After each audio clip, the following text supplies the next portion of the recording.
What is going on? Welcome to episode 76, I believe it is. I can't count that high. I only have 4 fingers and 2 thumbs. So that's trying to teach my kids digits. So welcome to the show. We're going to try to go over some 450 Supercross review action. Tiller has went and outdone himself again.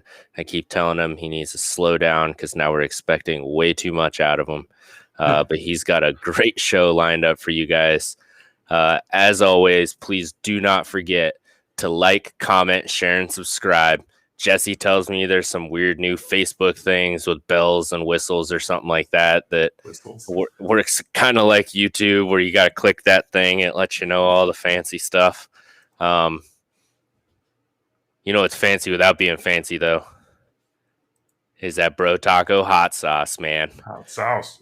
Oh, yeah. BroTacoFoods.com, code PTTG for 20% off. Sean just posted on his Facebook. It just notified me that he posted. He made chicken wings that he put some of the brap seasoning on.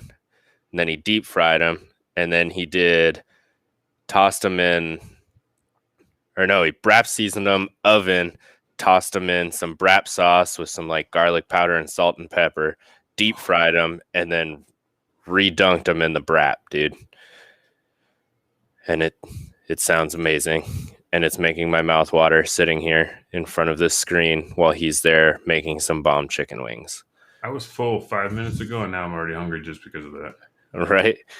And it's so head on over to Bro Taco Hot Sauce at BroTacoFoods.com and get you some of this fine. I don't even know how to describe brap sauce. The sauce for everything, dude. Get you some brap sauce. Everything in the past 2 weeks. Oh yeah, the avocado sauce works great on all the breakfast stuff. And if I'm doing anything with like ham or pork, I go after the pineapple, man. Oh yeah, the pineapple and the pork's the bomb. Oh yeah, 100%.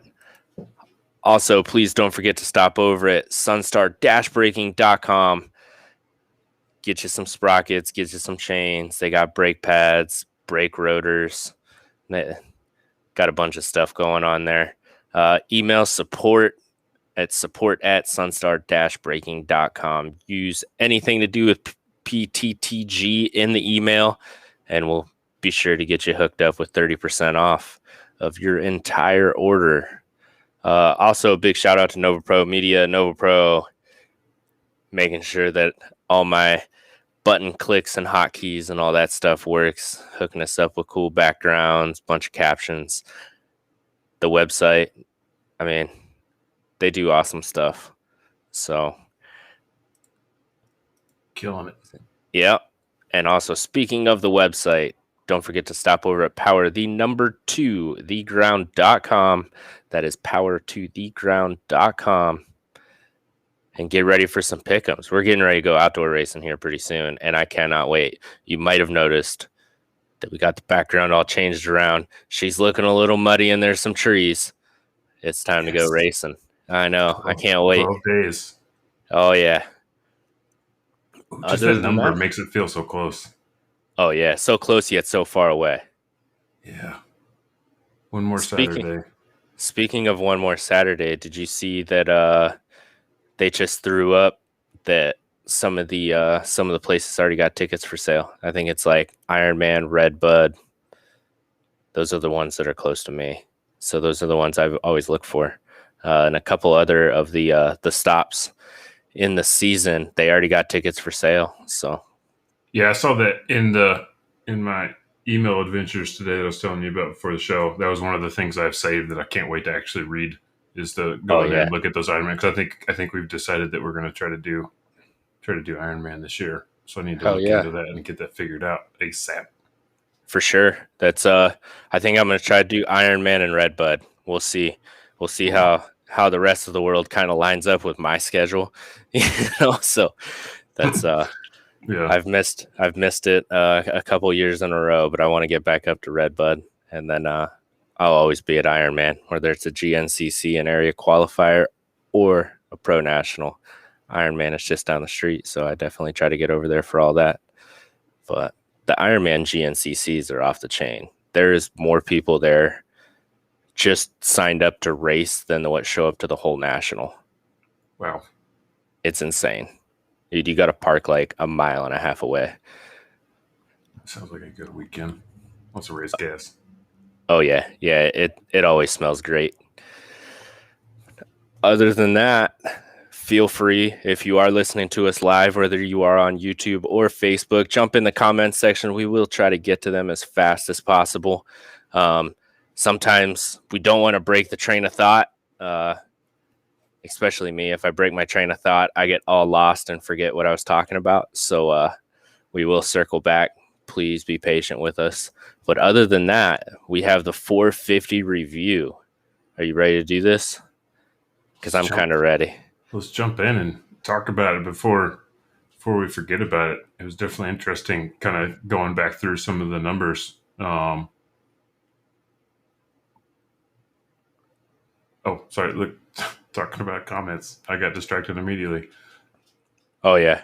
Anyways, yeah. So, it was interesting trying to relive some of the moments about the 450s, because we had I think we talked about the 250s, that it's an interesting scenario with the 450s versus the 250s because you have the same guys, the same players, all 17 rounds, and you're not having to split it up, and yeah. It was a little bit easier to relive some of it. And then also you forget about, as fast as the season kind of went by from start to finish, and even with the breaks, looking back at some of the stuff like after Orlando 2, there was that little bit of a break, between there and Daytona. And then right there was when we lost some of the guys, two of the bigger players that we could talk about. But yeah, there were pieces that felt like it was easy to remember, and then pieces that felt like it was just hard to recall and realize that it was already, it's already been so long ago since it happened. Yeah. But yeah, we can start at the top. The big thing, obviously, Cooper Webb won his second championship. And Kenny did not win his first one. Yeah, so Cooper Webb finished the championship with 388 points. Kenny finished in second with 353, and Eli finished with 326. Whereas in 2020, the points were Tomac finished with 384, Webb had 359, and Kenny had 354. Almost the same amount of points he had this year, but obviously it was a little bit,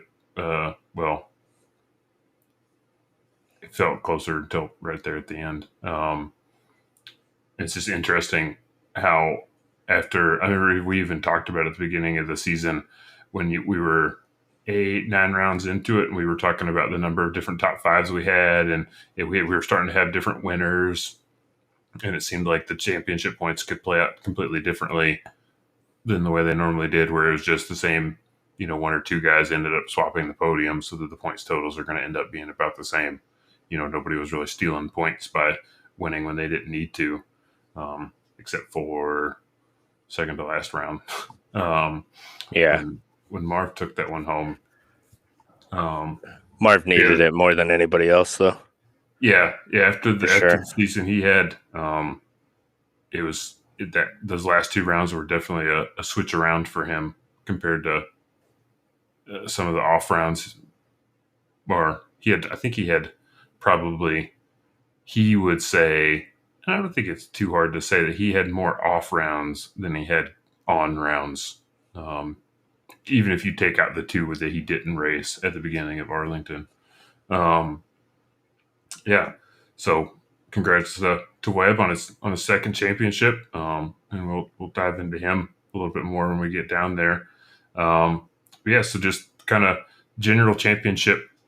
It was an interesting one. We started out this was one of the ones where it was at the beginning we were all saying, okay, maybe this is really #deep field. There's plenty of different championship winners, everything out there. All the riders, how hard is it going to be for some of these privateers to make it in with so many winners? You got, even if you consider the second tier factory teams like Rocky Mountain or MCR Honda, how much room is there going to be for real privateers in the field?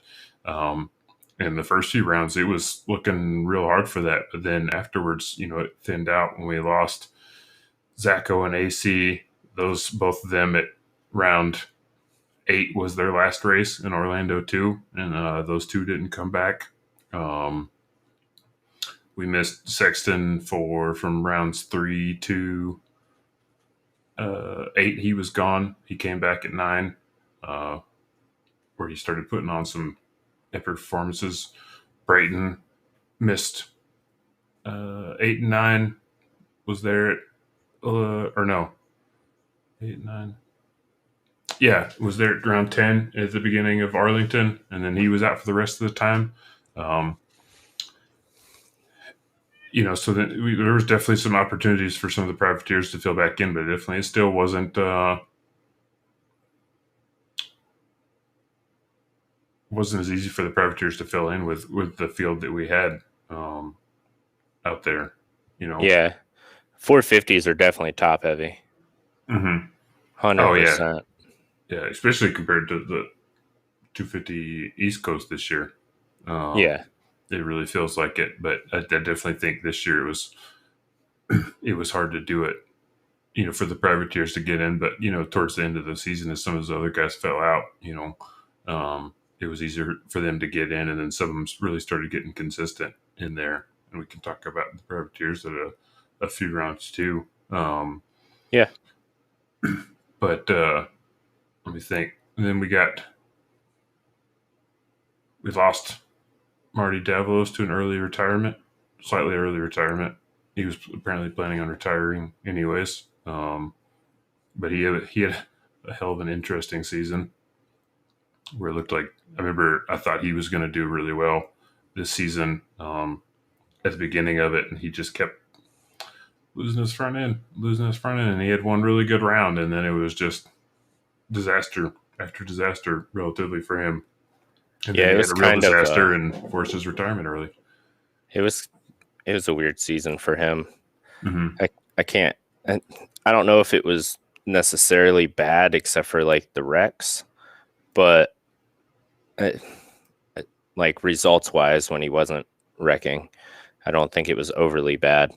But at the same time, it just didn't feel like the normal Davos. Mm-hmm. You know what I mean? No, especially not like the Davos that showed up to Atlanta last year. Yeah. That's the guy that we knew there was potential of. And you look at his results, and it's speaks for himself. He finished in top of the top 10 or inside of the top 10 one time. He had a 10th, and then the other time was the 9th. Everything else was after that because he went down every race, if not multiple times over the course of a night show. Yeah. And then we had guys like, we talked on, Zacho, even when he was there, was odd. He had a couple of rounds at the beginning where it looked like he really, really had the speed, especially like in Houston, but then he had some weird accidents and we're like, okay, maybe it's whatever, people are having accidents. Man, that was, I don't know. Yeah, I don't know what was up with Zacho. He just couldn't string it together. But it's, I've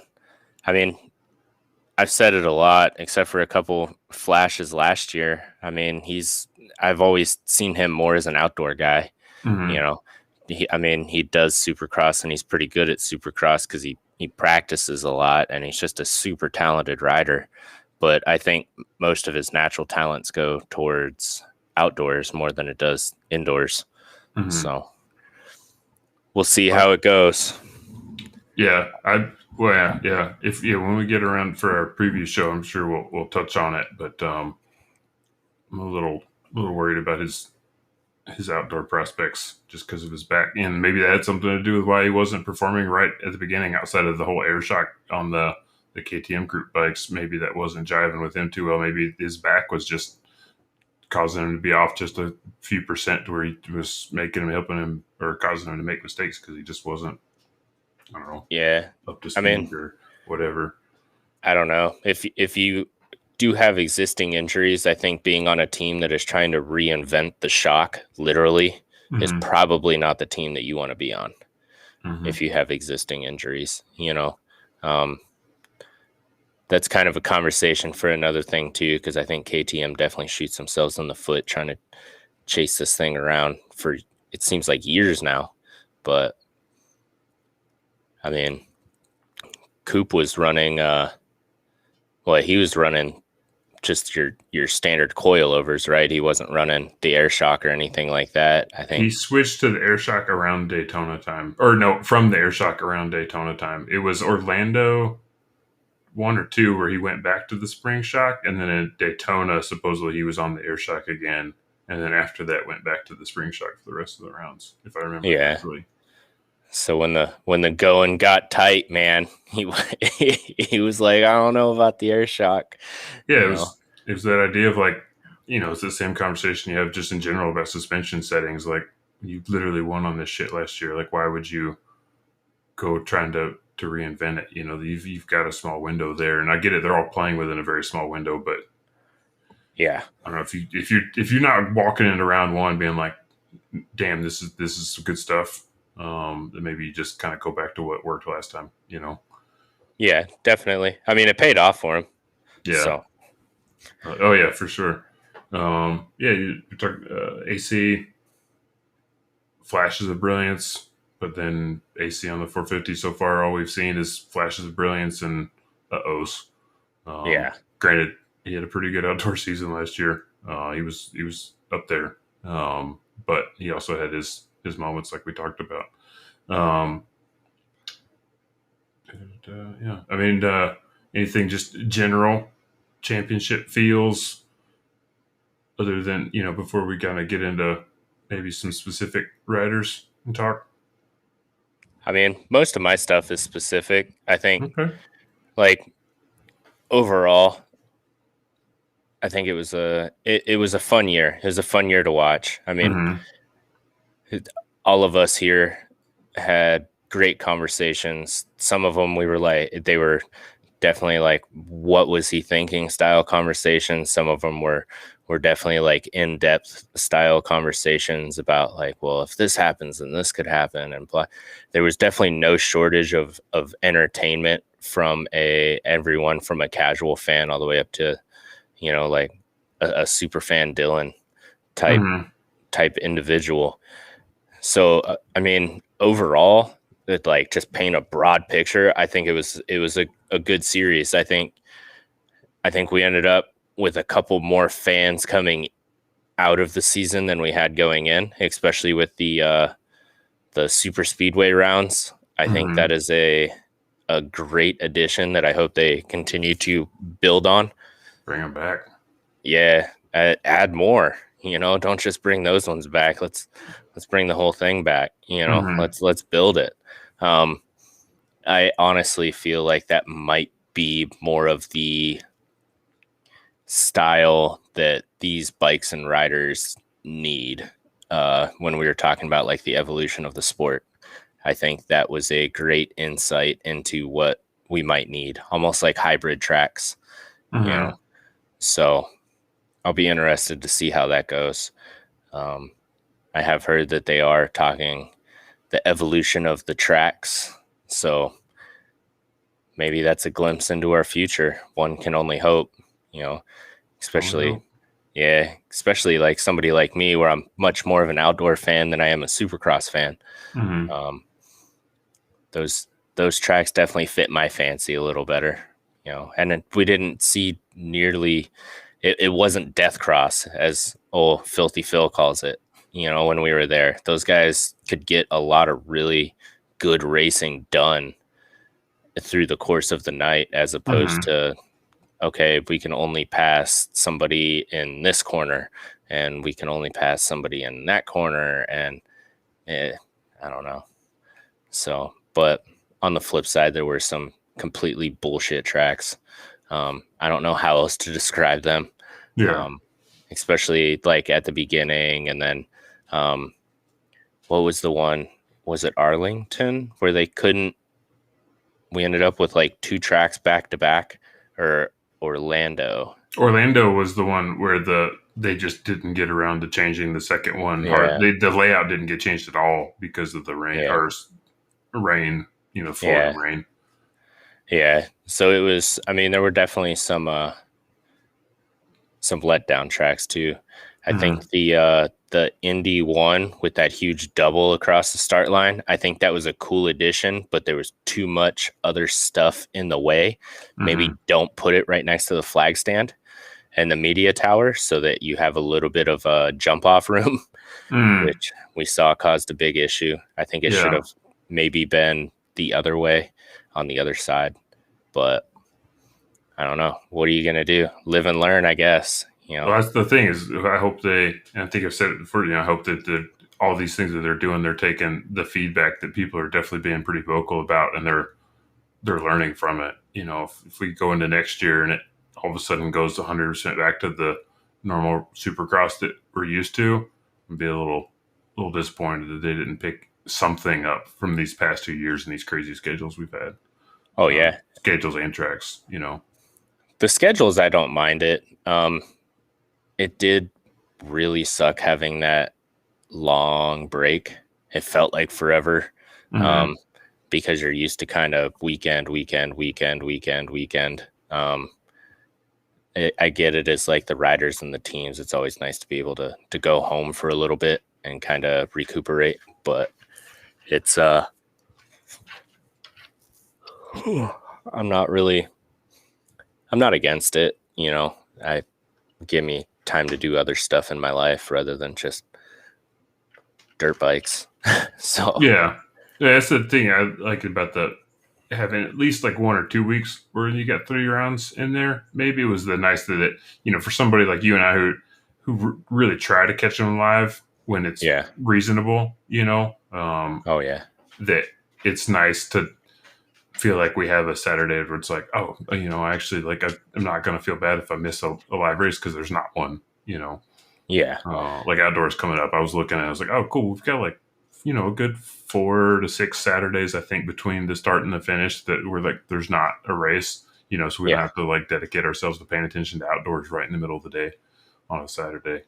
Yeah, that's what was hard about the Tuesday races also. I'm fortunate enough that I can stream the races at work, but I can see where that would be a major issue to somebody that is a fan, like yourself. I'm sure your coworkers would not greatly appreciate that, hearing whoever's voice, like yeah, if I didn't have the ability to either work from home on those days and stream it, or close my office door and do it if I was at the office those days, that would have been a little bit of a downside. But also Saturday, Tuesday, Saturday was like an awesome filler of action, that Tuesday night, and like you get home on a Tuesday night and excitement, and then come back and it's there again on Saturday. So when I did that Saturday, Tuesday couch cross Saturday for the Indy rounds, man, it was by the following Sunday, I was like, I don't even know what's going on. There's so much races that happen in such a short amount of time,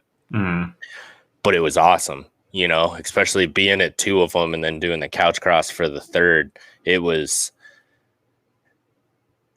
an experience that I doubt I will have more in the future. You know what I mean? Unless I just randomly rent like a G6 or something and start flying to all the rounds, I don't, which that's not happening, no. So, not yet. I mean, it was a great experience. If I could do it again next year, for sure will. It's just hard. It's hard on the pocketbook, as well as like I have to make sure that I can get that, like especially the Tuesday, Wednesday. I got to get that off work, man. There's no way that I can make it back and forth. But I don't know. It's we'll see. Like, what did you guys think of the schedule? Or what was your favorite round to watch? Personally, I think the Atlanta rounds, all 3 of them, were some of my favorites to watch. And overall, I liked the schedule. I thought it was a good schedule. Kept the guys on their toes. The 250 schedule was for another lack of a good word, complete bullshit. You know, how let's race one coast halfway through and then they're off for what, like 8 weeks, and then we'll race the other coast. That's got to suck for them. And then you have to come back and do only one Supercross race before you switch everything back over to outdoors. You know, that's that wasn't very cool, but what are you gonna do? You know, definitely an odd season for planning at the coast on the 250s. That was for sure. There's a fair amount of drama on that. Oh yeah, yeah. They flip flopped like 3 or 4 times, man. Mm-hmm. Yeah. But yeah, so general championship stuff. I had let's see, I'd made one note for myself before we get into some real specific like individual guys was for me. I was trying to think of. You pointed out a mistakenly written like standout performance. Yeah, for me, because it felt kind of standout, but I realized like, okay, maybe it wasn't that maybe it was standout. But for me, like a personal surprise performance based on, again, this is all me personal and how I felt about the rider as a rider, as a person before the season, and kind of what I expected them to going into it. I was impressed with the results that Savachi put out. Oh yeah, on there. I still remember what I was doing when I saw the announcement that he was going to be on that team this year, on the KTM team, and I was just like, we had what, like really? a 2 or 3 day discussion about it, man. Mm-hmm. Yeah, I was not excited about it. I was just like, I don't know. It wasn't there. It could have been like a recency bias for like, maybe I just, obviously, thinking back on it, he definitely had. It's hard for us to like put ourselves in those guys' shoes, but for somebody like him, who had some pretty good career opportunities, then all of a sudden he got he hurt his foot like that, and then did not race at all last year for that. I guess if there was a year to miss out on racing, last year was probably the one. But for him to not be able to race last year and really not have anything lined up after losing the Cowie ride. It's also hard because you hear about his attitude from a lot of people too. And that was part of what killed me. Because I was like, guys in that kind of position, like if they can't, I'm not saying that everybody's got the perfect attitude set up or mental kind of mindset to handle that, and some people work through stuff differently. But is for him, as much as it seemed like what he put out there and what people said, about him and his attitude, I just didn't. I was like, I don't think you get to. This is not going to sound the best, but I don't think you get to be a professional, dirt bike rider, supercross racer,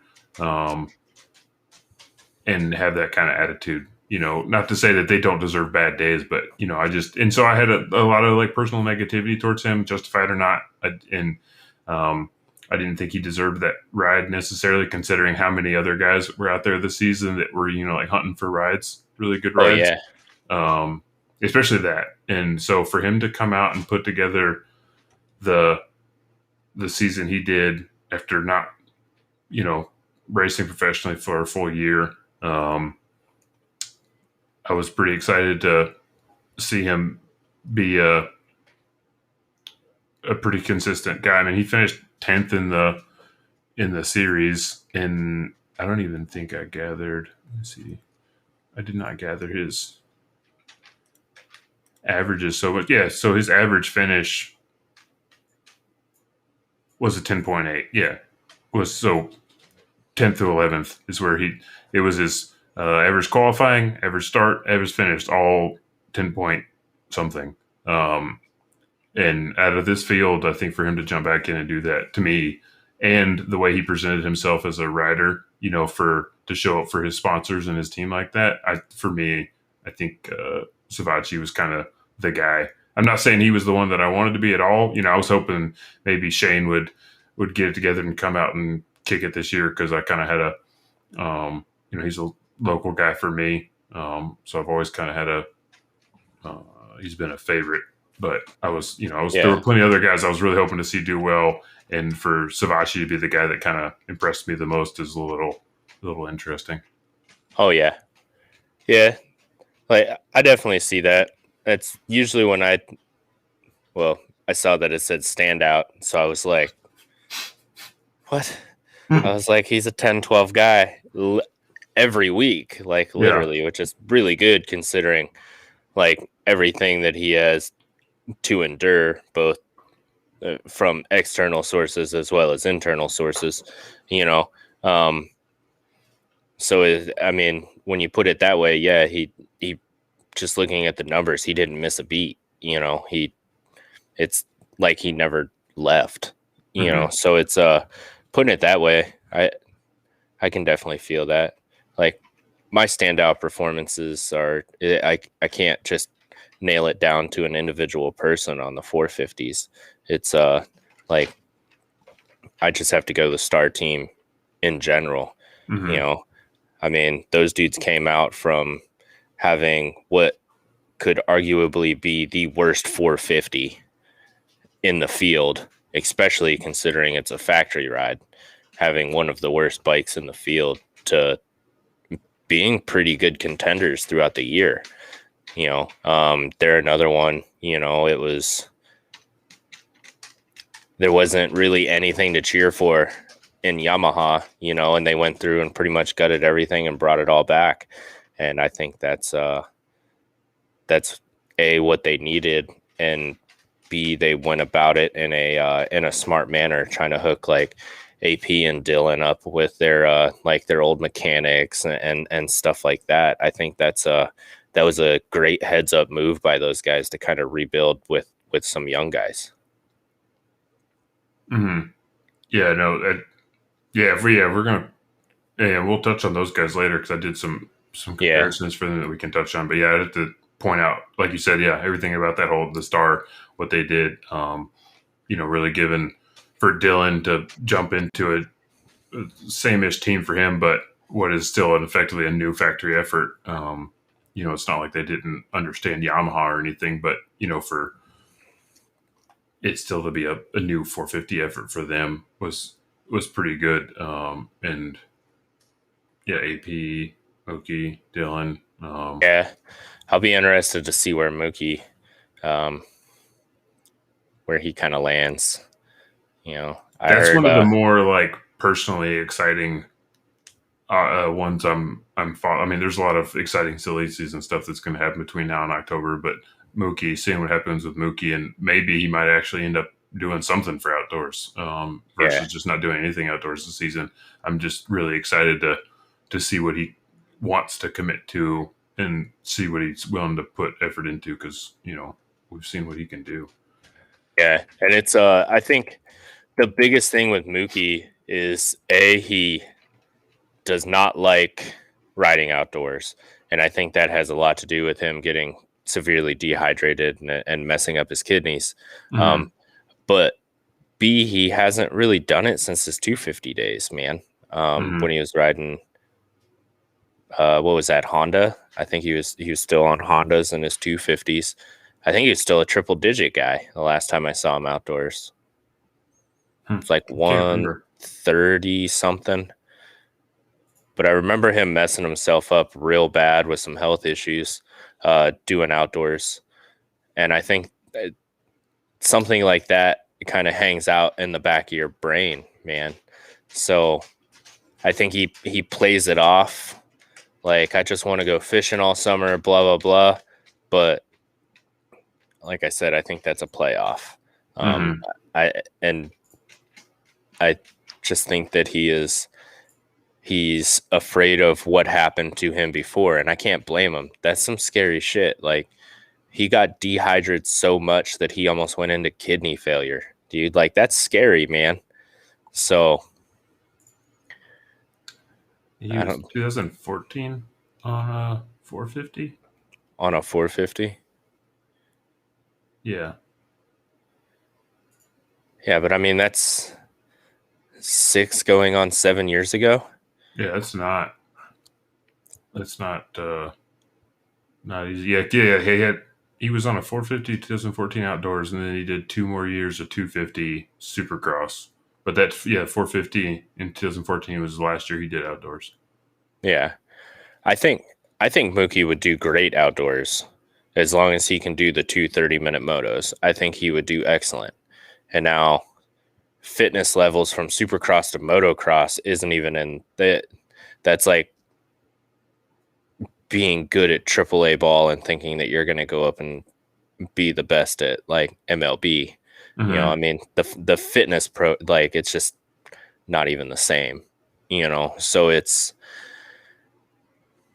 if he was in shape to race outdoors and he was pretty sure he wasn't going to kill himself, both figuratively and literally, I think he has the potential to be a contender outdoors.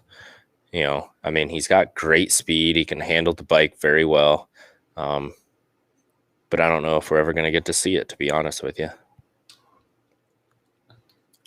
And I'd also heard some rumors that he was in talks with Rockstar as well. Could be interesting.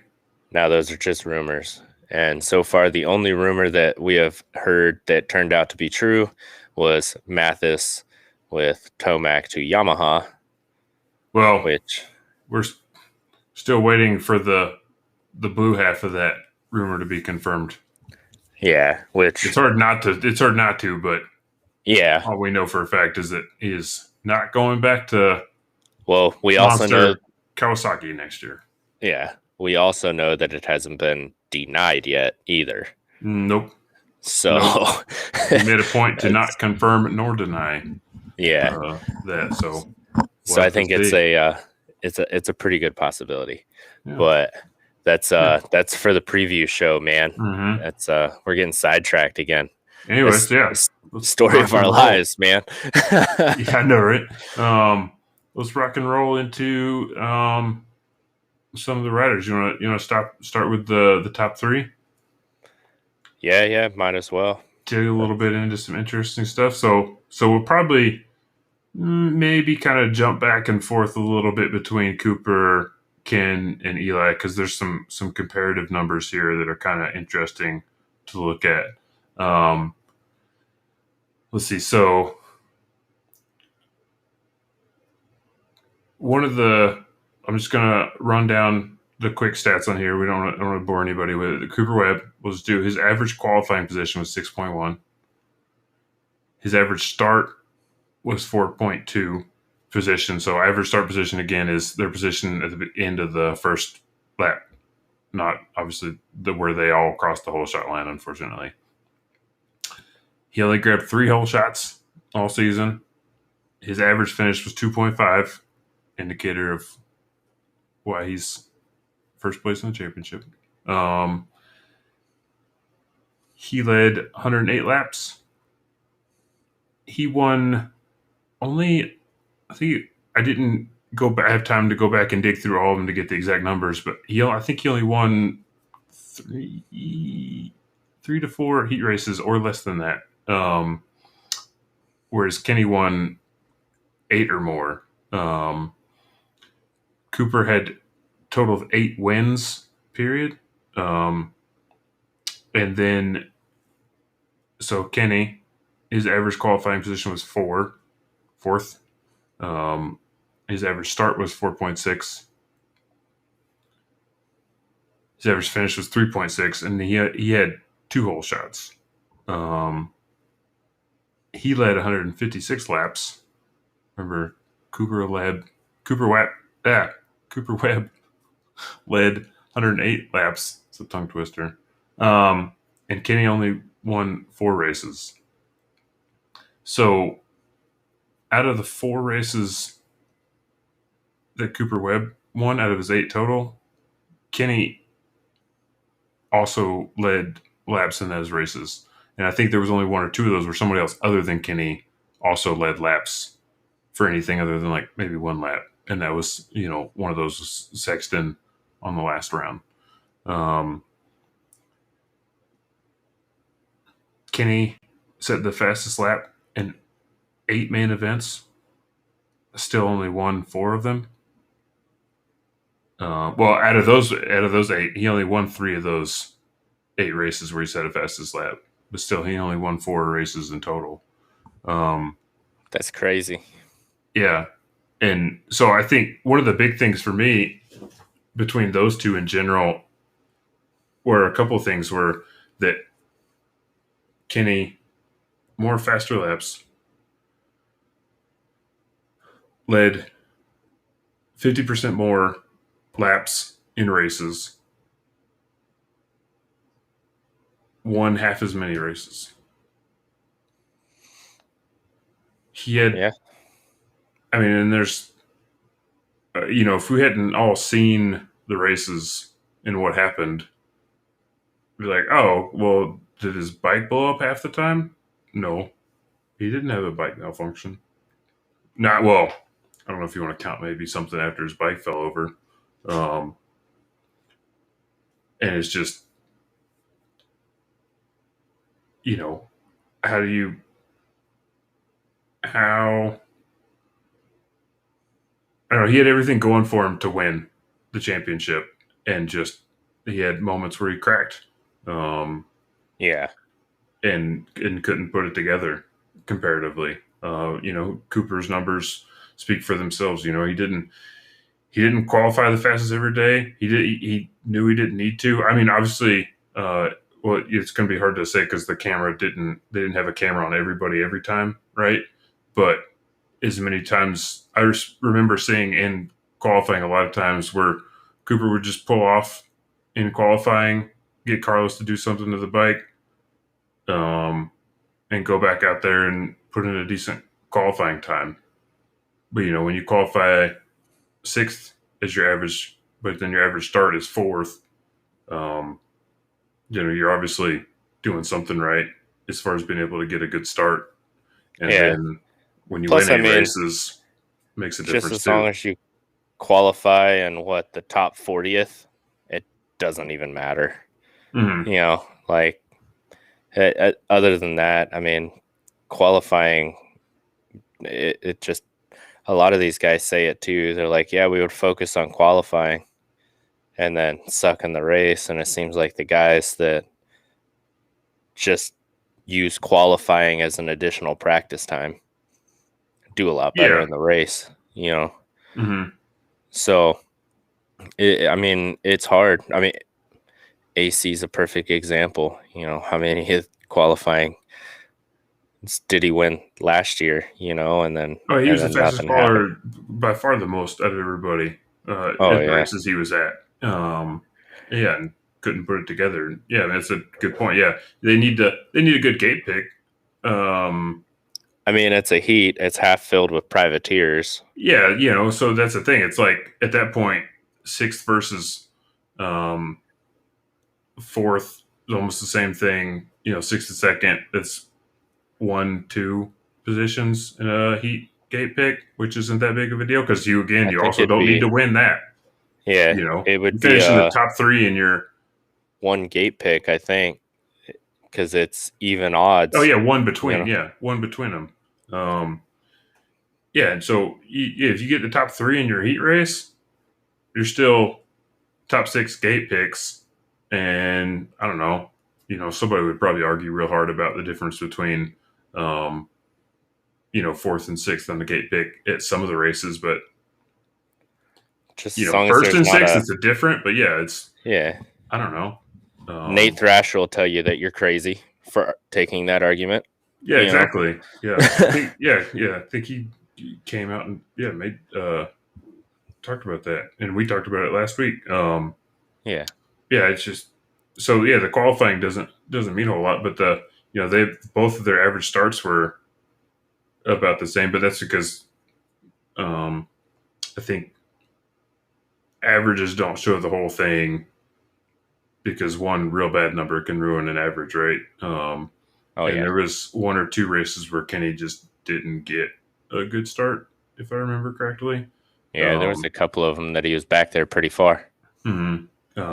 Yeah, and so it's just kind of interesting, and I think over the course of the season we pretty heavily talked about what was happening with Kenny and how we don't know, and well, now we all realize we'll probably never know until he maybe writes a tell-all book that we might be able to believe about what happened.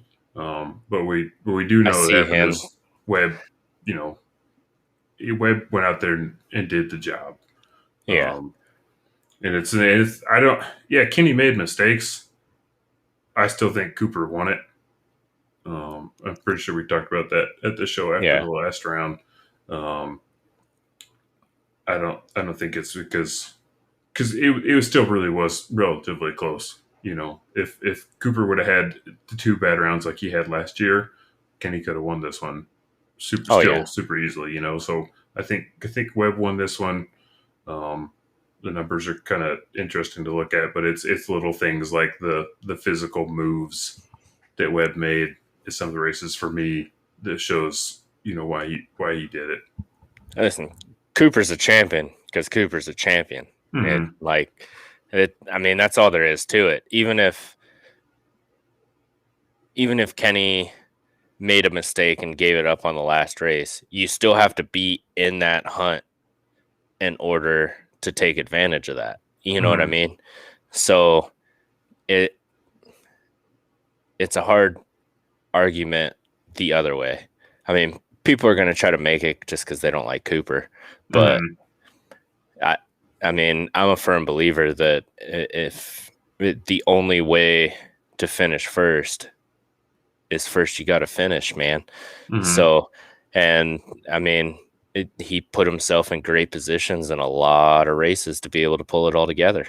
And it's, I mean, our next guy definitely didn't, you know, that was probably the biggest letdown of Supercross history, you know. So for a lot of people, you know, not necessarily me, I called the top three before Supercross even started, you know, but I'm a big Cooper and Kenny fan, man. There's just something about those guys. It's different. You know what I mean? I mean, even Kenny post injury days is still, there's something about him that is different, that is always going to keep him up there, you know, and all it takes is one bad night, man. And he could have recapitalized and been perfectly fine. So, yeah, because at the end of the day, he still got second in the championship. Yeah. He beat out a handful of other factory riders. Oh, yeah. You know. Especially the guy that everybody predicted that was going to win, going to pretty much walk away, just chuck deuces by like the 8th round and coasted in, you know? Oh, yeah. Yeah, everybody's, yeah. So Tomac, the next one to touch on. He's back to ET3, man. Yep. He carried the number one plate in, and then it's gone already. Oh, yeah. You know, he doesn't have it in outdoors anymore. He doesn't have it in Supercross next year when he does come back. So I mean, Tomac, I'd have to look and see. I didn't look into it. I can't remember last year even how many hole shots he actually had last year in general. But he only had one this year. You know, his average qualifying position was 5th. You know, whatever. He wasn't much of a. Well, again, last year AC stole the qualifying show so much that it was kind of hard for anybody else to really get that much. Yeah. So, you know, it's whatever it is, but his average start with 6.7, which I'm pretty sure at the beginning of the season I was one of the guys saying, you know, like, I don't care how fast Tomac is. This is the season where you don't want to start 6th or 7th.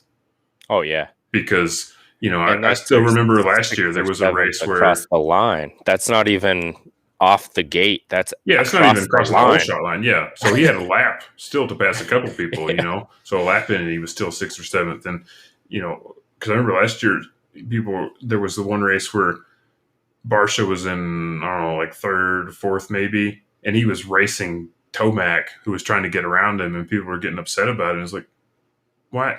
They're 3rd or 4th. Yeah. He's not lapped, you know. It's still a top 5 position. Like he earns. That's a still pretty decent paycheck probably for some of these guys. Oh, yeah. I don't know how Barsha's contract is set up, but and so not only does he have to deal with Toma or Barsha probably again this year, but he's got a lot of other guys. And if you look at the top 7 in the championship, Cooper, Webb, Webb, Roxon, Tomac, Barsha. So Barsha, Plessinger, Stewart, Brandis, Anderson, like any of those guys could have been in the top 6 on a normal night. And he's got to work hard to get past those guys all while Kenny's out there setting fast laps in the main event and Cooper's doing what he's doing. He'd have to have astronomical speed. Which he does, just not that much. He didn't get to show it as much this year. Yeah, and it's just if you got to work that hard to get around these guys on these tight tracks. Some of them it didn't go for him. His average finish 4.9 compared to a 4.6 for Roxon and a 2.5 for Webb. It's not how you win. Not how you win a championship unless you're consistently the third and there's not consistently a first or second, which that's just not how these work. He only led 45 laps this year, unless he's literally following the guy in second place around at all the rounds and passes him with 2 laps to go. Also not how you win. And they only won 3 rounds this year, and it was the least wins he's had since 2016, a year when he only had 1 win. Yeah. I want to see who has a championship with the least amount of laps led. That's what I want to see. Because there's only one that matters, and it's not the first one. Last lap. So, yeah. But all you gotta do is lead 17 laps. Yeah. Over the course of the whole season. Yeah. I mean, that's the rumor at least, right? Yeah, right. Yeah. There's a couple of rounds where Cooper passed Kenny in the past couple of years, right there on the last rounder with 1 round left to go.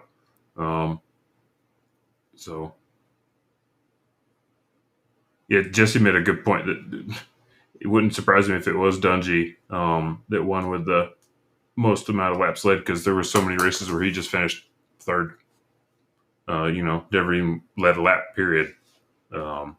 Yeah, it could be. That would be interesting to look at. Made a note of that. I'll have to look into it.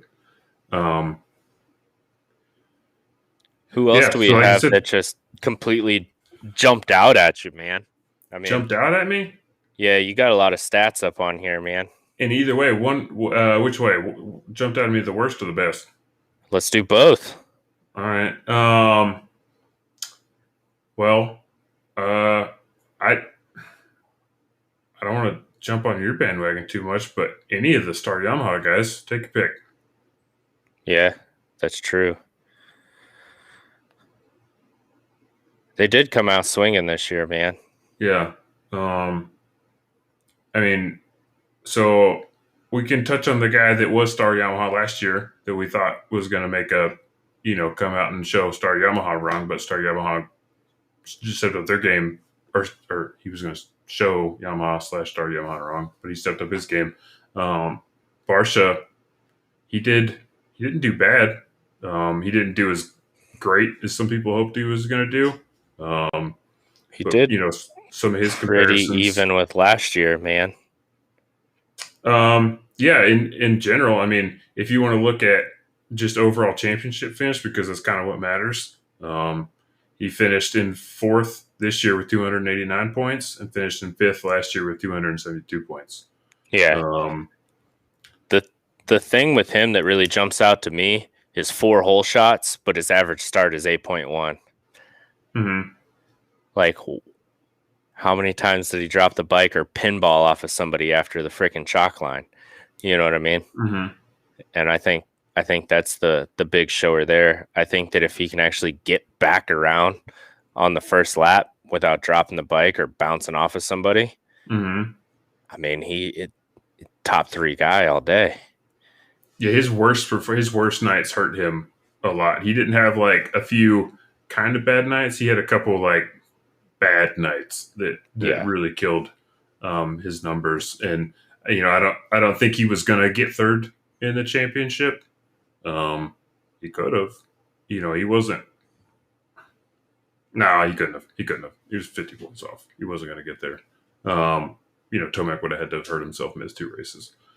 But those two looked real even with speed through a lot of those races, though, too. Yeah. They were having trouble getting around each other. Well, that goes back to what I was saying, like, his bad nights just ruined it for him. Oh, yeah. While Tomac didn't have his, like, a lot of spectacular nights, he didn't have a lot of... He was consistently okay, Yeah. Yeah. In Tomac standards. Yeah, I think his worst night was the same night that Barcia also had a really bad night with the Freezy incident. Yeah, and there wasn't shit either one of those guys could do about that. Yeah, so that's what it was. So, I mean, I think for Barcia to get 4th and be still, all of them so far off of Tomac, I think he did pretty good. He beat, he outright beat the next 2 guys by 20 points and 40 points, yeah. Which is kind of crazy when you think about it. You have the top 3 that are all pretty close, and then a huge gap to 4th, and then a huge gap to 5th, a huge gap to 6th. Mm-hmm. Like that, I mean, that just tells me that the consistency drops off a lot, off of the top 3, which is the 2 stats that I was talking about with Barcia is that whole shot versus average start, man. Mm-hmm. Like that's all consistency. Like, how can you pull, what is it, the most hole shots out of everybody this year, and then still have your average start is just a little better than halfway through the field? Mm-hmm. I mean, that's not good at all. No. And I think it's the same thing that we said about Tomac the whole year. If Barcia could nail his starts, or not even nail his starts, but keep that good starting all the way through the first lap, and he dramatically increases his chances of finishing in top 3. Oh yeah. Yeah. And it's like what you were saying earlier, I was really excited about, look at the changing top 5s over the course of the season. And then it all started to get to be the same thing over and over and over again, and the same 3 that were in the top 5 every time Tomac, Roczen, and Webb started racking up points, and then it was just swapping around after that. Yeah. So technically, Barcia did better than he did last year. Technically, he did about as good as he could, because it's going to take somebody really, really, really good to consistently put it together to beat Webb, Roczen, and Tomac in the championship at this point. 100%. So I think that's the understatement of the year, man. Yeah, I mean, it's just it's like, oh, well, he only got 4th, but it's like, well, it's just, I kind of throw that out there as a clarifying statement that 4th's not that bad when you've got Webb, Roczen, and Tomac taking the top 3, and so yeah, I think that he had the best of the rest, quite literally. Which is pretty good. It didn't feel as exciting as we wanted it to be, because there was halfway through the season, we're like, well, is he actually doing better than he was last year? No, because last year there wasn't too much better he could have done anyways. Well, you figure, what is it, between the top 3, there was, 2 wins left on the table, and Barcia claimed one of those? Mm-hmm. Yeah, there were 5 winners this year. Top 3 in points had most of them. Barcia had 1, and Marv had the other one. Yeah, so it's... that tells a huge story there too. Mm-hmm. I don't know. I think he fit in better with the TLD crew, but I don't think he did as good as what everybody thought he was going to do. Now, I don't know if that's because Factory Yamaha stepped their game up that much, or if that's just the way it is because that's the way it is. You know what I mean? I think it's probably both. Yeah, is it because Yamaha stepped it up so much it didn't look like he was doing as good as he was in comparison. Whereas like last year, if the Yamahas weren't doing good in the last half of the rounds like they were doing last year, then it'd be like, oh, look how much better he's clearly doing than. Yeah. But right now, as it sits, the team that he was supposed to do way better than fill the 3 positions behind him in the championship. Oh, yeah. Throw a blanket over him, man. Yeah, so it's exactly one race. If any of them would have missed one race or something, it would have totally been a different story. Oh yeah. So yeah, I mean it is what it is. But yeah, so we can talk about. Oh, it's well. Do you want to? Did I make that graphic for Barsha's positions from this year versus last year? Possibly. Let me look. I wish there was a preview. Hey, I picked the right one. Yeah. So I mean, you can just look and see. So like we were talking about, if you're looking at this, watching the video with us, it's just a simple, nothing fancy line graph of last year. We got a line for his finishing positions in orange, and this year his finishing positions in blue over the 17 rounds, right?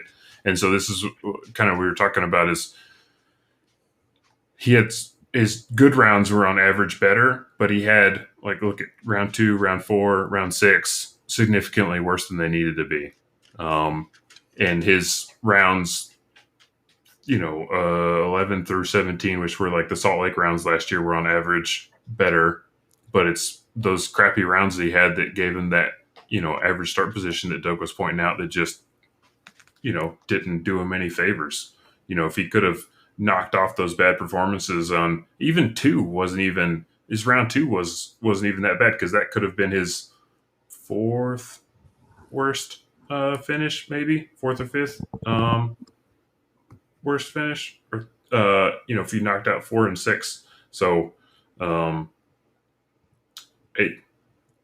it's just the bad rounds are what killed him this year. The really bad rounds. It wasn't that he needed to move up one position each race. It's just he needed to not suck those rounds that he had bad accidents on. Yeah, and some of those weren't even his fault. Some of them were, but some of them weren't. And true. It's I mean, we can chastise him for being a child on a bike at times, but at the same time, he's not a bad rider. The dude can ride a motorcycle. Yeah, very, very well. You're 4th place in the Supercross championship. Yeah. It is what it is. That and watching him rip a 2-stroke is pretty phenomenal as well. I'm just excited to see him in outdoors. Oh yeah. Yeah. So then on to Star Yamaha, man. We had Dylan Frankness, Rookie of the Year. Fantastic ride for him. I didn't get to go through and do it up for it, but as many times as he won the drive of the race, the Sunstar drive of the race, I don't know why he wouldn't have it for the season. He is having trouble getting off of the gate on that 450. 100% does not have the starts dialed in. Well, some of it he had some really good starts. What I remember from him was he had really good starts, but then he'd make a dumbass move or something would happen. Yeah. He'd fall, and then he'd have to use the speed that he had to catch up to a mediocre finish.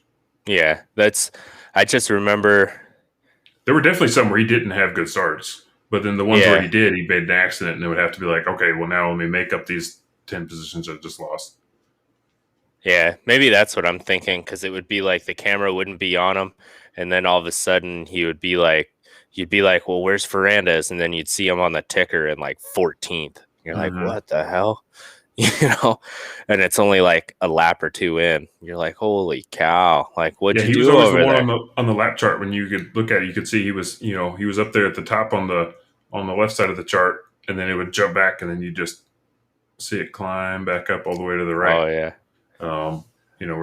But he had some bad starts for sure. But yeah, I think learning how to start on it, or just learning how to not spin out on it, have some interesting confidence and traffic issues possibly as well. Mm-hmm. Which I don't know how you practice that, except for put 2 guys on either side of them and start hitting jumps, which maybe just having the ability to be on the 450 outdoors this year and just really get used to just bringing the shit out of that bike is going to help him. He is the guy I'm most excited about on pretty much all of 450s. He's the new guy that I'm most excited about to watch in outdoors. Him and Sexton, man, those 2 outdoors on bikes are phenomenal to watch. And I mean, you I'm can hate excited. Ferrandis because he gets impatient and does some Barsha moves and stuff like that. I mean, he was chasing a championship last year. Shit happens, you know. Mm-hmm. I don't agree with what he did, but it doesn't take away from his talent, you know. And watching that dude just, I don't know. I don't even. It's like watching a dance, you know. And a lot of those European guys are like that. Like Marv has a very distinct style outdoors as well that I'm Mm-hmm. extremely excited about too. You I know, can't wait to watch it again. It'll be great. oh yeah, but that's, I mean, compared to last year, you know, I mean, which goes back to us talking about Malcolm outdoors, which is why I wish he would race outdoors. You know, I mean, an average qualifying of 6.2 compared to 8.4 last year. You know, I don't know how much of that has to do with the team, the bike, himself. You know, I don't know. He seemed to jive pretty well. His average starts were what, 2 positions better. Yeah, Average yeah, finish was right there, you know, but he did have some pretty decent get offs that I'm 90% certain threw yeah. He that had the average way well, out. yeah, because he had that one race in Atlanta where he just basically didn't finish. What did he get there? He had a Well, he had 20. the Yeah, he finished last in Atlanta too. So that'll destroy your average finish. Out of well that nowhere. and what was it, Indy, when him and AP were battling and he just dropped it in the whoops, like dropped the bike. Oh, he finished 11th at Indy 3. Yeah, I think it was Indy 1 or 2 because me and was I there with my brother or my wife? I think it was Indy 1. I was there with my wife, He had night that night. Yeah. but he Um, he dropped it pretty early and then had to fight to come back because him and AP were kind of battling. what was the round where he tried to give it to Anderson and like Uh, could have died flying off the track like that, but miraculously didn't. I can't remember what round that was, but I I know don't exactly remember what you're either. talking about. That didn't help his finish. Mm-mm. It did not at all. But that's if you drop that 22nd, that takes him up to a 763, which is Yeah. which is good, you know. Um, no wins, no laps led. He finally made a 450 podium,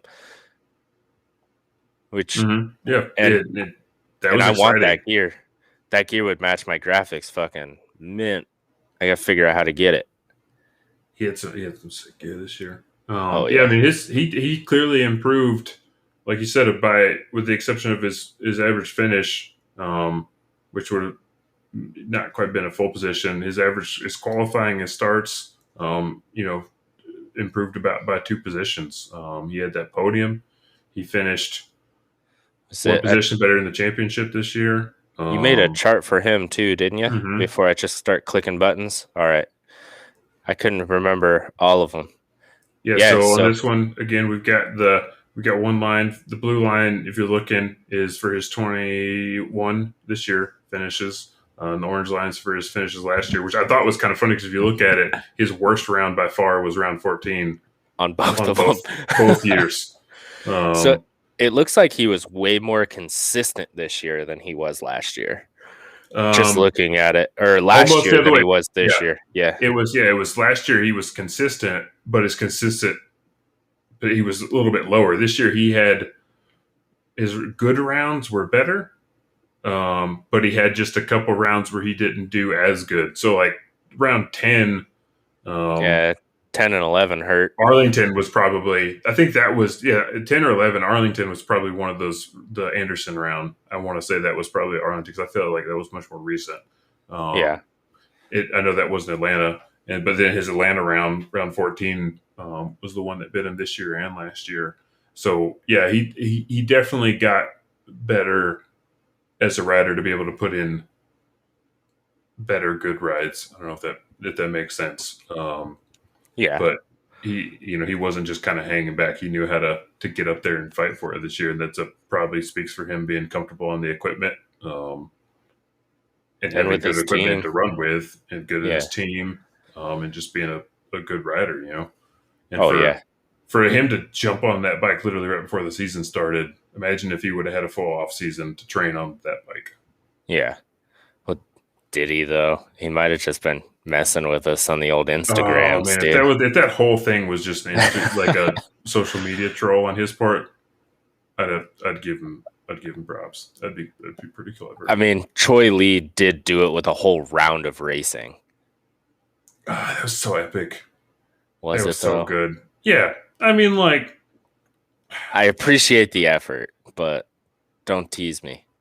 yeah, just like I think what made that epic for me was that how many people you Thought it realize was like real. follow the sport, but then all of a Yeah. sudden we're also like, wait, what? Did I miss a round tonight? Like Oh, they're just there enough to where it actually fooled them, and I don't think that was their intention, was to like fool anybody. Yeah. Because they're like, oh yeah, nobody's gonna get it, but then it got just enough people that made it. That's what kind of pushed it over the line of being, epic, because it was an accidental. They trolled a whole state, their home state. They trolled. Mm-hmm. Like, hey guys, guess what could have happened? Except we're not allowed to race in your state this year. Oh, I didn't even think about it in that context. Yeah, because that's how California, they would take it. Not that they're people to take it personally, but because of the stuff we don't have to really talk about. But yeah, they would.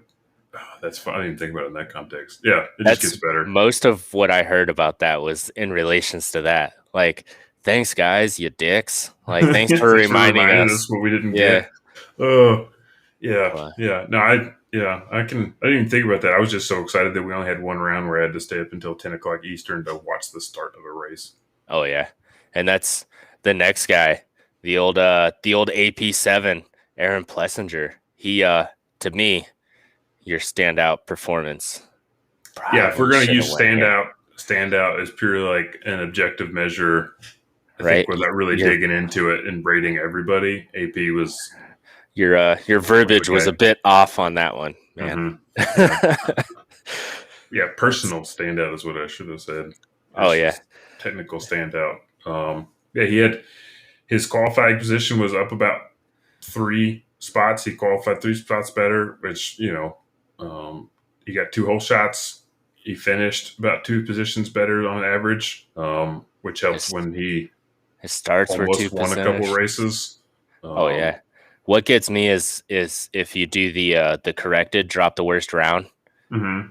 That's a big gap, dude. 3.5 positions on average if you drop the worst round, which I know we're not doing like fantasy talk or anything, where you drop your worst round and it's your best 16 or whatever, but it just shows, that's a huge difference. Yeah, because averages can get skewed by one bad night. It's like, say that bad night wasn't his fault for some reason. Yeah. If you want to look at it and just say, especially when it's a bad night, that's a real bad night. Like, I think his rounds, we can look at that graphic in a minute, but I think his bad round wasn't like Mookie's where it was clearly the worst. Yeah. One by far. When you look at it was like a 15th or something, I think. I can pull it up. Yeah, he had a 16th at round 2, was clearly his worst. Yeah. He was top 10 every other night except for Indianapolis 3 when he was 11th. So his worst one really wasn't that bad, but it's still bad because it was 5 positions at least kind of above there. And so, yeah, when you make that point, like 3.5 positions better on average for his finishes. Oh yeah, pretty good. Because the Atlanta rounds, almost he's 4th in Atlanta 3. He had his podium at Daytona, which we'll never forget. I'm wearing the Do It for Dale shirt right now. Jesse won't ever forget it either. No. Yeah, he went from finishing 11th in the championship last year to 5th this year. So I think just looking at those stats, man, like we all know that Aaron is a very, very capable rider. Mm-hmm.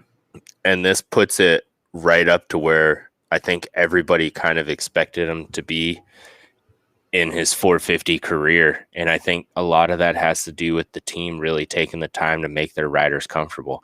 I mean, you got 3 guys all within a spot of each other.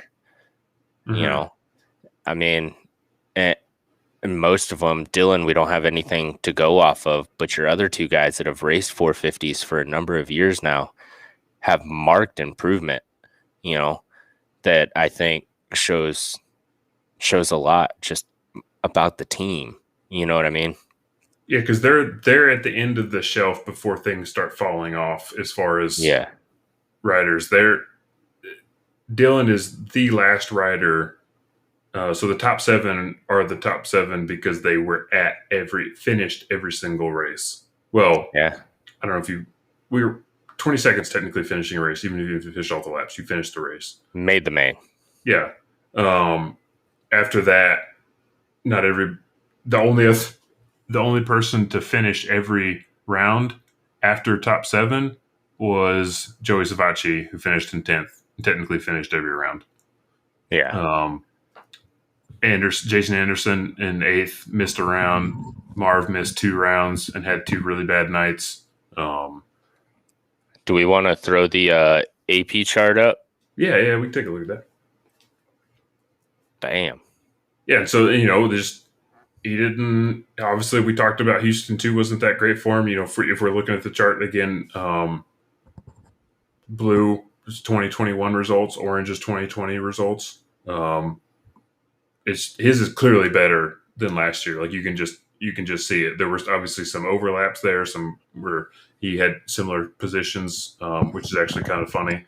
Some of his best positions are his worst positions from last year, though. That's what I think is funny. Like at the beginning with all the up downs, his best positions mark where his average worst position is, which I think is that's what makes the graph entertaining to me. Yeah, exactly. Yeah, his worst positions this year are better than his or tied with his average position last year. And it's just he clearly made an obvious jump. Oh yeah. And I think a lot of that has to do with comfort level, man. I mean, we both ride. I'm sure a lot of our listeners ride. Like, do you do better when you're comfortable or when you're kind of stressed out, not a lot of trust? Like that's personally why it's only me that works on my vehicles. I mean, my brother's learning and I let him do quite a bit, but I'm still there watching, because confidence is key, man. 100%. Well, and that was the interesting part about the improvement at Daytona for me, from him. Not the interesting, but an interesting point was when he was talking about the suspension guy. They had those 3 weeks. Was it 1 weekend and 2 weeks, or 2 weeks? Yeah, 1 weekend Something and 2 weeks. He was like, his suspension guy was just like, "Hey, I think I've got something I want you to try." If I remember him saying this correctly, it was like, "Hey, I think I've got something I want you to try. Just do it." And AP was like, "Okay, what do we got to lose?" They did it, and it worked. Because the rumors even before Daytona was that, holy cow, he's flying at the Star Track faster than anybody else there. Oh yeah, and then he backed it up. It wasn't like, oh, he's throwing down some some insta bangers. It was, he's clearly faster than everybody else. He showed up at Daytona and killed it. Well, that's when all of your teammates even say, yeah, he's without a doubt he's the fastest one.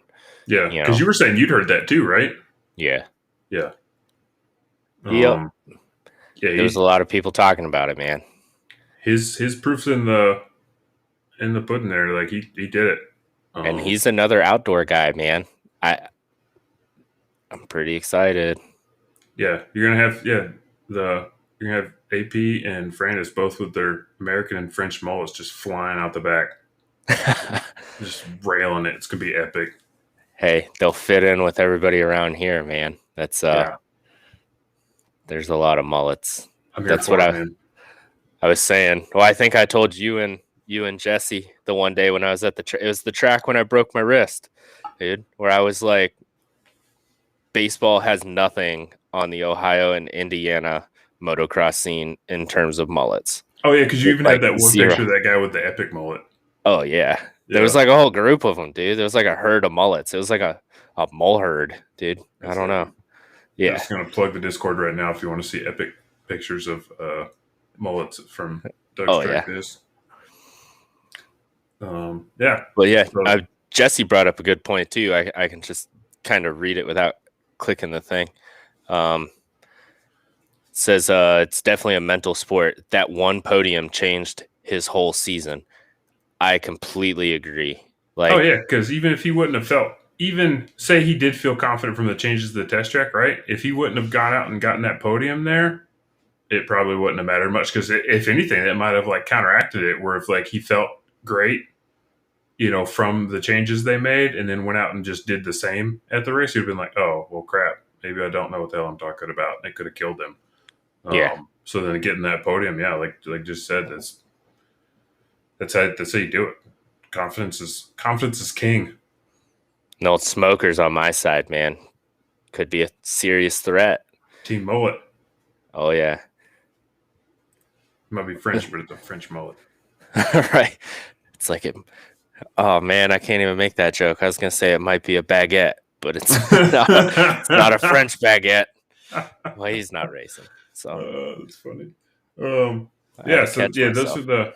are the big guys that I wanted to point out. Honorable mention to Chase when he was out there. Holy hell, sand got him entirely too many times. But he was fast. He pulled a stew at Daytona. I wish we could have seen it on the broadcast. I mean, the videos after the fact were enough, to be able to see what he did. But of course, the guy getting trained by Stu pulls a stew at Daytona. Right. Epic. Just do it. Yeah, he's the guy that had the most teeth-faced injuries all season. So he gets an honorable mention award for that and surviving and not looking like Frankenstein still. So that's pretty epic. He's a rugged kid, man. Yeah. He's the only guy that left a piece of his tooth in his handlebar. And he, almost won the last round by actually, bracing really hard, not just because it was the last round and nobody cared. He put up a fight with Webb. That was exciting. Oh, yeah. There's great things that are going to come from Chase, I think. Great things.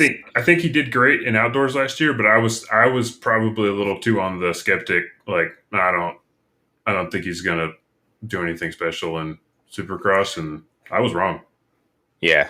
Well, that's last year in outdoors, he really messed with me because I went to the opener down at Loretta's, and I'm sitting there and I'm like, who the hell is that? I'm like, well, guy, who is that? Like, I completely forgot that he moved up to 450s. And the Supercross season before that was so messed up. And then there was like everything was screwy. And I'm like, oh yeah, that's Chase. Cause he was fast, man, all through like practice and qualifying and even the race, he didn't do bad. And I'm like, man, how did I not recognize the number 23 in the 450s? Cause I was so used to seeing him in 250s, but that's when I kind of seeing him live made a huge impact on my outlook rather than just seeing him on the TV, which is, we all say it, man. If you're really a fan of the sport, you have to get out there and see these guys live and really get a feel for it, make a day out of it, dude. Like, show up, qualifying, practice, all the races, it's you'll really see. I know it helped my fantasy game this year.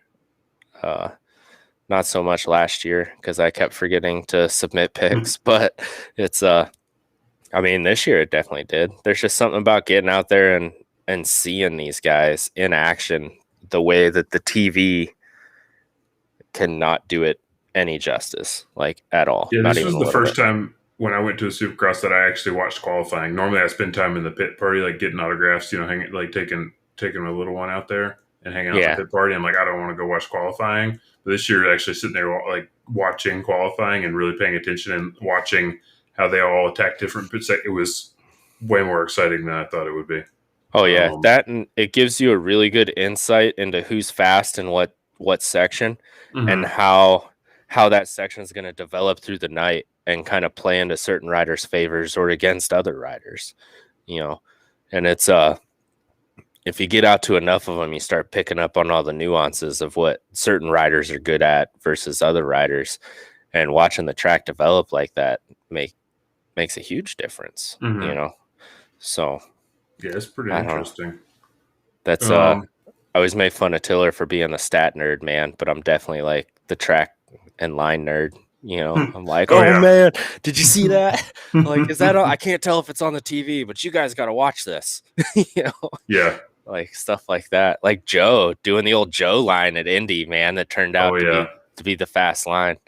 That's it's Sometimes just it takes somebody pointing that stuff out to you before you can realize, what it is you're looking for. yeah, I mean, there's still things about like individual riders' riding style that that I have to actively still watch for to this day to like really catch and appreciate what it is that they're doing versus just being like, oh no, they all rode the dirt bike the exact same way around that. yeah, No, they didn't. not even close. You Yeah, gotta and you gotta that's have it pointed out and explained to you so you can even know what you're watching for. It just won't stick out. well, that's what's great about the Discord and the watch live segments, man, Mm-hmm. is everybody has something different that they kind of watch out for during the races. So it makes it real nice. And for the most part, almost everybody's real knowledgeable about what they are looking out for. Mm-hmm. So they can usually answer questions, at least in some capacity, you know. So I mean, it's elevated my race watching game like tenfold at least, just not sitting there by myself, like so Yeah, it's, just sleeping through it.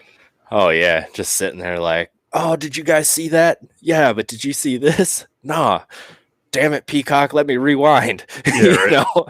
It definitely gives a different aspect there. Oh yeah. Other than Um, that, I mean, what we got? the see the Max.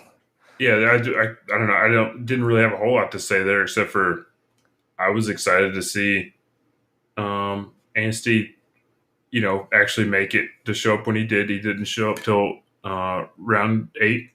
Because what did he had that chest ish something? I can't remember what it was now. I think about it. I remember seeing like weird Instagram sketchy videos of him getting needles and everything. Yeah. Um, but yeah, I'm glad to see him come out, and he did.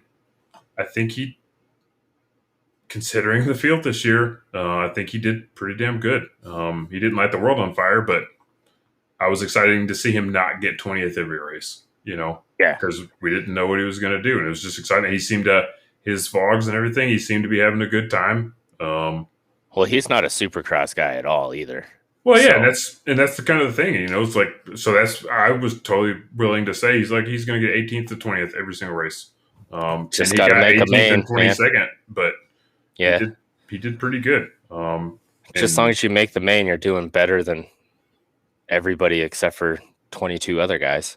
Mhm. So Yeah, yeah. So he did that every round that he showed up. He made the main, um, and then I mean, we don't have to touch on everybody because there was, I think 39 guys. Yeah, 39 guys that finished the championship with points. I mean, that's pretty good.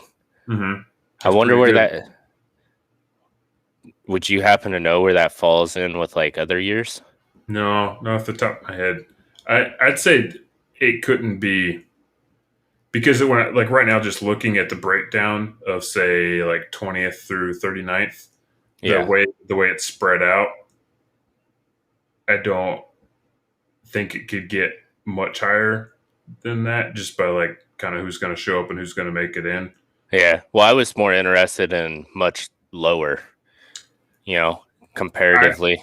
I feel Yeah. like there was a lot of fast privateers this year that got overshadowed by the factory guys in the 450s, which you'll have, Oh you yeah, know, for sure there were. I mean, like, well, I mean, I guess fast is kind of relative. there. Yeah, because you also had guys that uh, clearly took a dive for the pulp privateer money, which I, can't blame them for it. They made more money doing that than they would have, making a yeah. couple mains. So I just work here. yeah, props to those guys for doing that. Gotta But get paid somehow, man. yeah, you got to make money.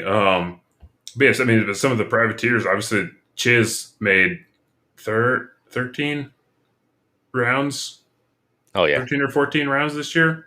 That's awesome. He's just gonna just killing it out there doing that. Cade went from having some real crap rounds last year, and after his whole suspension deal, to come out and make as many rounds as he did this year. He showed up to every single one, but to make it into the main 1, 2, 3, 4, 5, 10 times, it's killer. Yeah. And then the rounds he did make it in, he didn't finish 22nd once. He actually, I'm sure there was maybe one time where his 21st was technically maybe a DNF, but he finished every single race that he made it into the main for, which is exciting. Yeah, you'll have that. Plus, I mean, you kind of got to remember it's like him and his dad doing everything, Yeah. So it's... Well, I mean, I put that in like there were rounds. There's guys like, granted, A-Ray's the anomaly in himself, but there's guys that'll make it into the main and then pull off and not finish, right? Like Benny ended up somehow having those last 2 rounds were amazing considering he had a busted ass ankle, but he's a guy that I got pissed at way too many times this year in fantasy because I trusted him to not pull off. Yeah. And he pulled off. He didn't do that when he raced for Rocky Mountain. Yeah. So I don't know what spurred that on, Same way, like a Heart Ramp didn't do that kind of stuff when he was racing for Rock River, like Cycle Trader Rock River. So I don't know. Mm-hmm. Is there that much of a difference between the quality of build on the bike? Not the quality of the bike itself, but like the quality of the build, like mechanic prop. Is there a fitness quality, their mental, like what is causing that? You know what I mean? Because they obviously have a history of being able to finish races without much issues, or finish the whole series without much issues. And then this year it was scattershot, man. I mean, you definitely took your score in your own hands choosing those guys on some of your fantasy teams, but I'm interested to see why that happened. You know what I mean? I think Heart Ramp in particular, I think there was something going on there that was more than just competition.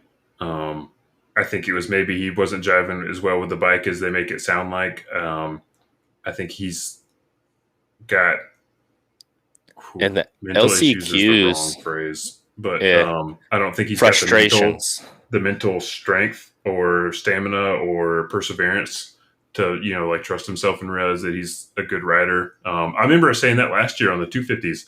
All the time, there was a lot of times I hear in his interviews that I just heard something that didn't jive with me, where I didn't like his mindset or what his mindset sounded like based on what he was saying or presenting to interviewers or the media or whatever the media medium was. And then, I mean, there was even a couple of times when I saw him this year, he just didn't look like he was in the same shape he was last year. He looked extremely frustrated to me. Like when you're seeing him in like the LCQs and stuff, he just looked so frustrated, just like almost like he was past the point of being over it. You know what I mean?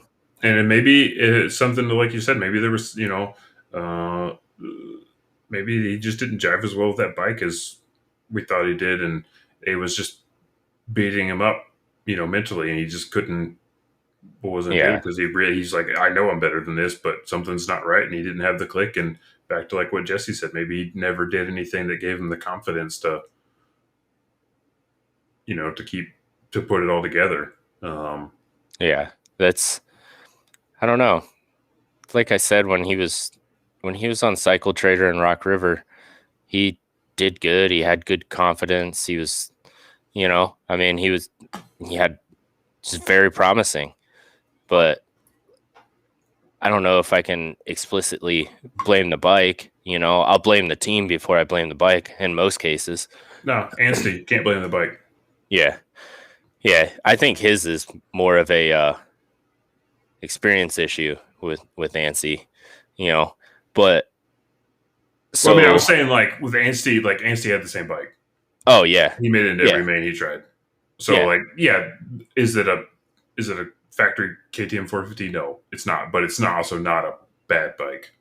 No, no, and that's So I mean, it's hard to say. Like, I know he wasn't. He was a late sign on that team. I think Very late, yeah.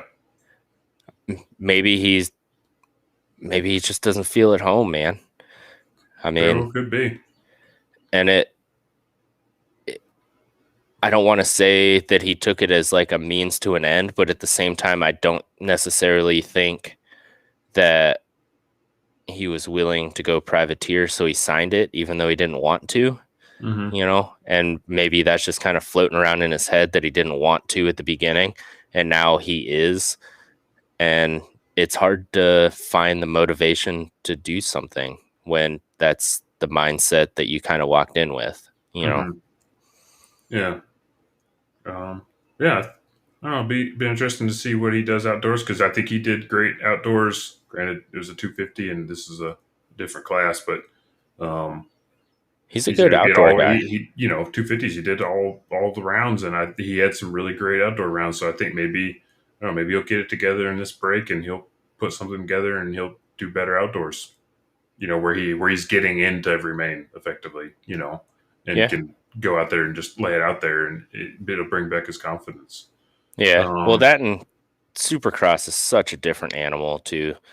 I mean, Especially for a big guy like that. yeah, I mean, shit, one wreck, you're pretty much screwed for everything. Mm-hmm. I mean, there's a reason why it's called like Death Cross and Start Cross and like stuff like that. If Yeah, you don't you're not battling A Ray and Cade for LCQ finishes and like punting each other off the track. oh It's yeah, and not quite then the same. laughing about it. Mhm. you Yeah, know. right. Um, So it yeah. is. I mean, I don't know. I Last year, like you said, he didn't do bad outdoors. He's got Max that's there with him. You know, I don't know. Maybe he does find a stride on outdoors, and him and Max can kind of hook up. I haven't heard that they're Learn not getting something. along. Yeah. Max seems like a real easy guy to get along with. I know Brandon is. Mm-hmm. So I don't know. We'll Hard to see. say. Yeah, that's about all we can do. Yeah. It's just wait and wait and And wait. wait. 12 more days. But I think just as a kind of final finishing thing, we've gone through a lot of people, and I'm sitting here looking at the championship and the top 26 guys, with Alex Ray being 26th. I think there's only one guy below that was slated to be at every round at the beginning of the season. So 26th and up, those are all names every single time. I would have said beginning of the season, these are guys that should be in all the main events, or should be battling for the main events. So under 26th, in 29th place, Shane Mcelrath. Like, favoritism aside, I think anybody here would say this is a guy we were expecting to be in over half the rounds. 100%, man. He came in, he put in a hell of a performance that first round back. Yeah. Right. And he ended up having a crappy main event after he went down. If I'm not mistaken, that's what went down here. Because he went out, he smoked the heat race, showed up there. So it's like, yeah, it wasn't just like, oh, he's doing okay, he's got speed. Like, he had speed, and so we were hoping he was going to do something. Then he came back and he put in the 2 rounds, Orlando rounds, and that was it. And then his back problems kicked in. And yeah, I think he's the only guy that I was hoping to see a little bit more out of this year that ended up not putting it together. Everybody else are kind of guys that you'd expect to be in and out, except for Norin. Norin was fast as hell in outdoors last year, some rounds. Yeah. And he is clearly a guy that is not a Supercross guy. A Like, lot of these guys. we've touched a few guys tonight that are like, oh no, these aren't Supercross guys, they're motocross guys. Norin is clearly not a Supercross guy. I think if you come from anything MX and you're not a young kid like the Lawrence brothers, Mm-hmm. just you're only show up to Supercross to fulfill your contract requirements, man. Yeah. I think if it weren't for the fact that he and Anstey were literally side by side in multiple outdoor rounds last year, I wouldn't have probably said anything about it. They love talking about Fast Freddy, but seeing Anstey do as well as he did, and then Nora do it so comparatively worse, it's like, okay, well, no, Anstey can maybe adapt to Supercross, but Noren is clearly just not a Supercross guy because Noren is also really good outdoors, doing everything out of pocket and out of a van for Supercross too. Where last year I think he was running for Babbitt's, wasn't he? He was on a team. I thought he was on a team this year. Nah, he was. They were talking about signing him to Team Faith, but that fell through. So he's been privateering it, I think. Oh, I think. Right, hit up the old Google machine. Google.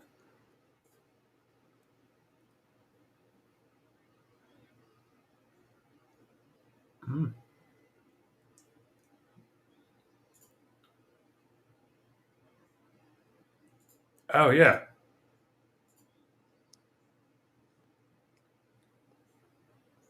Yeah, I thought he was on a team. He was. It looks like he's just he's got sponsors, but yeah, he was in negotiations to go with Team Faith, but it fell through at the beginning of the season. And I don't remember seeing any Team Faith bikes. I remember seeing their rig there, but I don't remember seeing any Team Faith guys in the mains.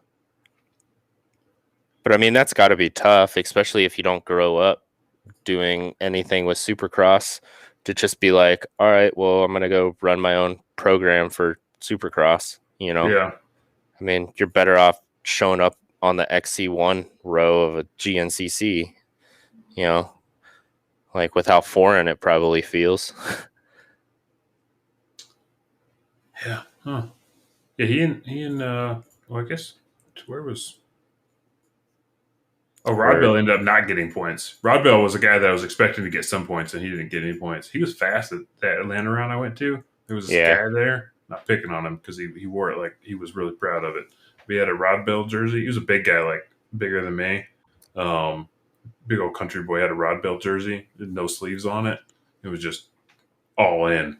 And Rod Bell was doing really good that night until he crashed out, and it was really like it was exciting to see him get so excited. And then all of a sudden, like Rod Bell crashed out, and he got really sad. Oh yeah, because he was all in on Team Rod Bell, man. I don't mind Rod Bell. He's one of my preferred privateers, I guess. Like if I'm at the track and they're running like an LCQ or qualifying or something like that, I'm always cheering for him. That's.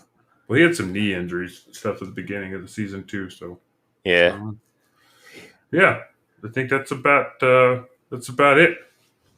Yeah, that's I don't have too much. I feel like we covered everything pretty decent. I'm sure if we didn't, people would let us know. Or at least we touched on a lot of stuff. Yeah.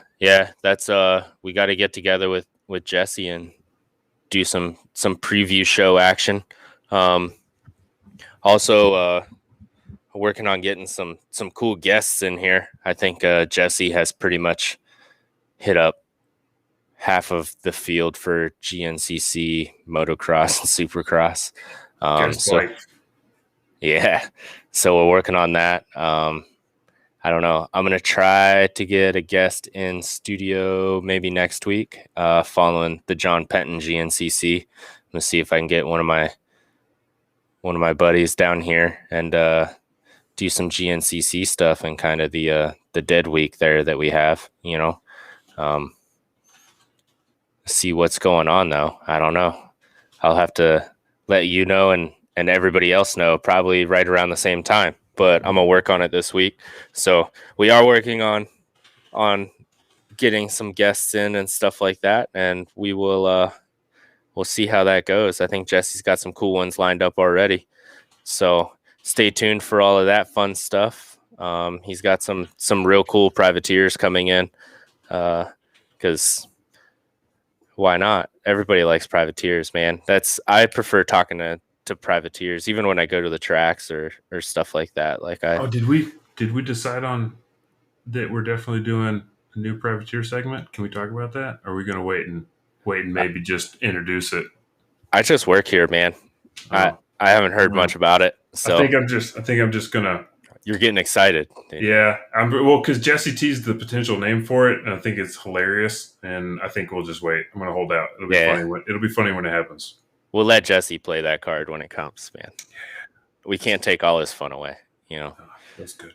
Although, did you see he was trying to take all your fun away, hiring like an army of interns to do all your stats, dude? Were you reading the comments? More numbers. Like they get pulled for me, the more analysis I can do on the stats. Right.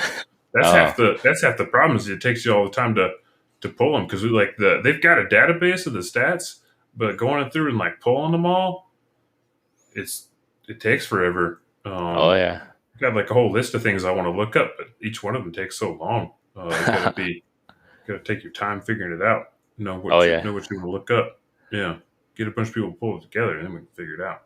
Oh yeah, that's speaking of taking some time. Please do not forget, like, comment, share, and subscribe. Hit that the little belly thing that's on the old Book of Faces. Oh yeah, subscribe on Facebook now, like you can on YouTube, or sometime soon. I don't know if it's up now, but I don't know. So you get the reminder when we go. Oh yeah, that's what it is. The bell, the reminder when we go live. Sure. Yeah, you're sitting there on your phone in the toilet, and being like, "Oh crap." Yeah. They're talking live. Oh yeah, that's. I don't mind if you listen while you're crapping. No, I'm doing that right now, dude. The old bumper dumper, dude. No, kidding. Yeah. Please don't forget, like, comment, share, and subscribe. Stop on over to the brotacofoods.com. Give the when you get it, you got to do the old shaka, dude. brotacofoods.com. Use code PTTG for 20% off. Don't forget to follow Sean on the old Facebook and Instagram. He's always posting up cool stuff that he makes. I like watching his food videos and some of his ride pictures and stuff like that. And he's a great photographer as well. So no lack of entertainment on his social media as well. Sunstar Sprockets and Chains, sunstar-breaking.com, email support at sunstar-breaking.com. Use anything to do with PTTG in the email. Get 30% off your order. Nova Pro Media. I don't have a cool graphic for them, but they're the ones that they get everything done behind the scenes for us. Do a lot of the cool stuff, get us hooked up with all the restream technology and all the cool gizmos and gadgets for all your media and marketing needs. Hit up novapro.media, which I think that's pretty cool. It's not just like .com or .net, it's .media. Like you say it with some inflection. .media. Very enthusiastic about it. Oh, yeah. Also, don't forget to stop over at power2theground.com. That is power2theground.com. When the race season gets going, play against me, Tiller, and Jesse and some pick'ems. We definitely talk smack. The Discord, we definitely talk smack. I think you can find the Discord on power2theground.com. I know you can definitely find it on Power to the Ground podcast on Facebook. I think Jesse has it pinned up there. Don't forget to stop over there. Say hi to us in Discord. We're constantly doing something in there, I feel like. There's always races being streamed, whether it's cross country or we got to figure out. Well, I got to wake up early enough in the mornings to throw up some of the GP races up there. But I'm usually on there for the GNCCs. We'll also do some of the pro stuff, Supercross, motocross on there. We're always talking about it. We're always sharing stuff. Anything from cooking recipes to suspension setups, man. So it's a great time. Other than that, GP with me. Yeah, I got to get back into it, man. A couple years ago, I knew everything about everyone, and now I'm kind of like, I got out of it. I got super busy. I need to get back into it, man, for sure. I've been all over the place the past couple weekends. I haven't been sitting at a computer to watch the races.